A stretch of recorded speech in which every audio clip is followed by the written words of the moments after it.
Chers amis, bonjour.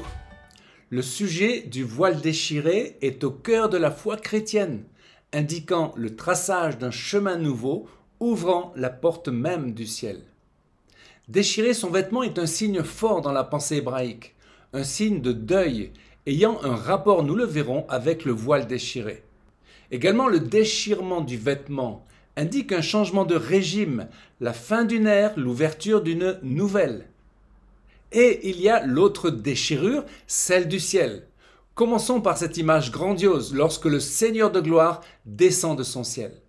Lisons Ésaïe 64, verset 1. Oh, si tu déchirais les cieux et si tu descendais, les montagnes s'ébranleraient devant toi comme s'allume un feu de bois sec, comme s'évapore l'eau qui bouillonne. Tes ennemis connaîtraient ton nom et les nations trembleraient devant toi. Lorsque tu fis des prodiges que nous n'attendions pas, tu descendis et les montagnes s'ébranlèrent devant toi. Ésaïe, le grand prophète. Ésaïe est l'un des grands prophètes d'Israël, si ce n'est le plus grand. Il possède un aspect vraiment évangélique et son livre, qui contient 66 chapitres, est un résumé de la Bible entière. Ésaïe a exercé son ministère dans le royaume de Juda sous 4 rois. À son époque, Juda était une nation pécheresse, injuste, mais Ésaïe croyait néanmoins qu'elle était la nation choisie de l'Éternel et que Dieu lui rendrait justice. Le prophète a consacré sa vie à avertir Juda. Il a pleuré, il a intercédé pour que Juda soit sauvé. Le nom du prophète est d'ailleurs Yeshayahu, Dieu sauve. En Ésaïe 6, nous lisons cette vision glorieuse dans le temple avec Dieu lui-même qui va purifier ses lèvres.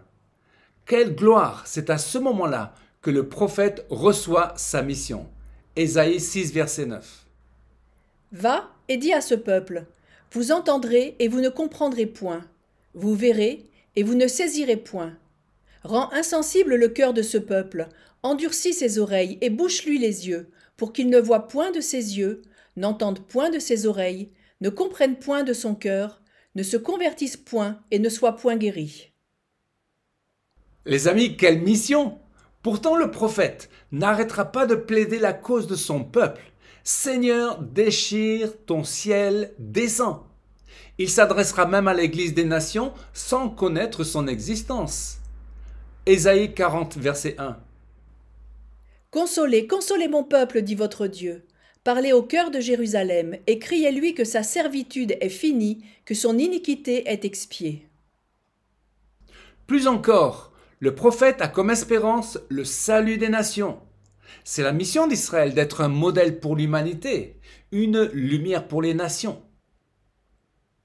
Et le ciel s'ouvrit. Moïse a vu le ciel s'ouvrir, c'était glorieux, mais tellement effrayant. Exode 19, 18. Le mont Sinaï était tout en fumée parce que l'Éternel y était descendu au milieu du feu. Cette fumée s'élevait comme la fumée d'une fournaise, et toute la montagne tremblait avec violence. Le Seigneur de gloire descendait du ciel à porter au monde sa Torah. Mais quelle puissance! Et quel contraste avec l'image donnée dans l'évangile de Marc lorsque le ciel s'ouvrit pour laisser descendre le Saint-Esprit. Marc 1, verset 9.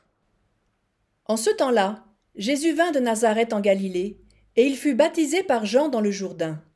Au moment où il sortait de l'eau, il vit les cieux s'ouvrir et l'Esprit descendre sur lui comme une colombe. Et une voix fit entendre des cieux ces paroles, « Tu es mon Fils bien-aimé, en toi j'ai mis toute mon affection. » Il est intéressant de voir que le mot grec « s'ouvrir » est un mot qui suggère une déchirure. Le ciel s'est déchiré, donnant cette superbe image de la colombe représentant l'Esprit de Dieu se poser sur l'épaule de Jésus. Rappelons-nous, l'épaule représente l'autorité. Jésus reçoit une pleine autorité de Dieu par l'Esprit, reçue en plénitude. Il possède de même toute la joie et l'approbation de son Dieu.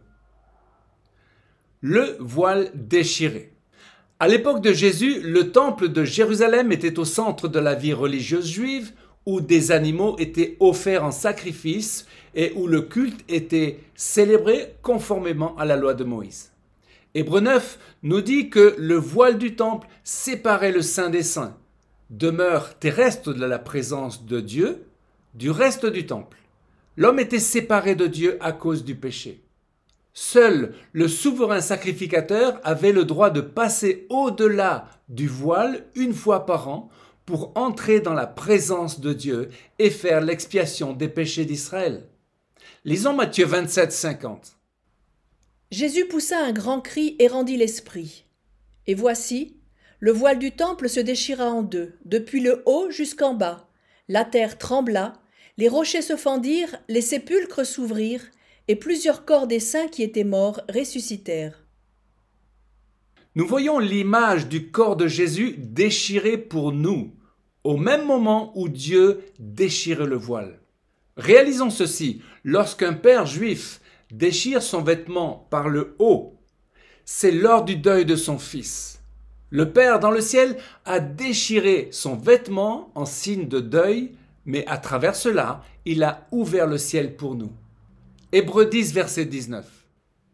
Ainsi donc, frères, puisque nous avons, au moyen du sang de Jésus, une libre entrée dans le sanctuaire par la route nouvelle et vivante qu'il a inaugurée pour nous au travers du voile, c'est-à-dire de sa chair, approchons-nous donc avec un cœur sincère, dans la plénitude de la foi, les cœurs purifiés d'une mauvaise conscience et le corps lavé d'une eau pure.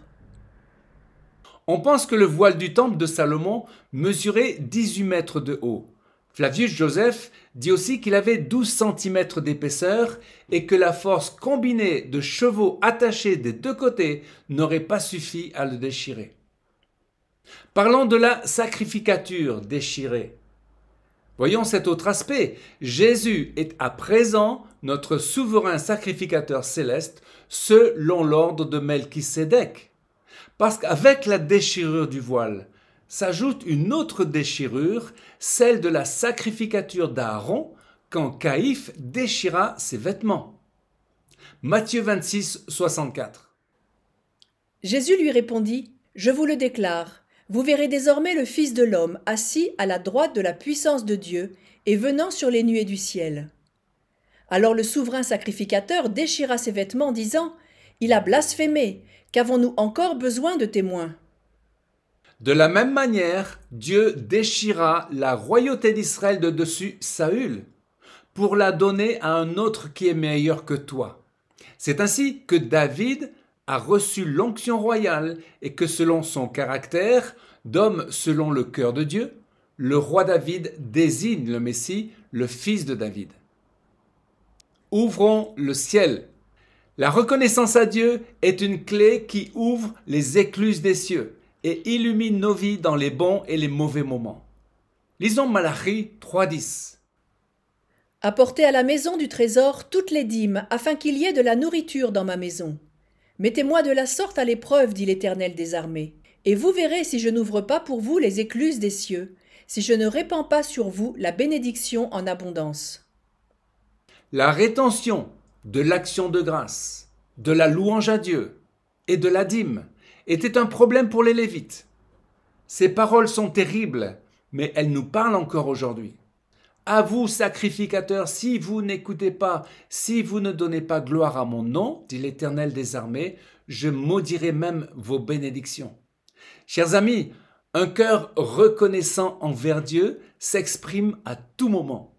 Cette parole de Malachie est le message pour notre dernière génération. Dieu veut se constituer un peuple qui le craigne et rende gloire à son nom. À chacun de nous de faire partie de ce choix divin, à lui soit toute la gloire. Amen. Chers amis, à une prochaine fois pour une nouvelle vidéo en direct de Jérusalem.